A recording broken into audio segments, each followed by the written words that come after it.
ठाण्यावरून गणेश नाईक आणि शिंदेंच्या शिवसेनेत जुंपली। रावणाचा उल्लेख करत गणेश नाईक यांनी केलेल्या टीकेला नरेश म्हस्केंनी उत्तर दिले। रावणामध्ये असलेले गुण कुणात आहेत हे अख्ख्या जगाला माहिती आहे, असं म्हस्के म्हणाले। नवी मुंबई महापालिकेत मी पक्षाला सत्ता मिळवून दिली। ठाण्यात सुद्धा मी सत्ता मिळवून देऊ शकतो, पण त्यासाठी रावणाच्या अहंकाराचं दहन करावं लागेल। त्यासाठी तुम्ही तयार आहात का, अशी विचारणा गणेश नाईकांनी भाजपच्या पदाधिकाऱ्यांना केली। पक्षाच्या वरिष्ठ नेत्यांनी ठाण्यामध्ये युतीचा आग्रह धरला आणि युतीच्या बोलणीत तुमचा सन्मान राखला गेला नाही तर युतीला विरोध करणारा मी पहिला असेल, असंही गणेश नाईक म्हणाले। कोण खलनायक का ठरला?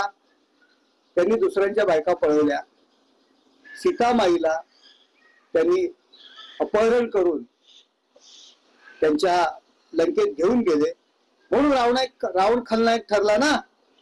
शिंदे साहेबांबद्दल नसतील बोलले, कारण रावणाच्या पावलावर पाऊल ठेवून कोण चाललंय हे अख्ख्या जगाला माहिती आहे।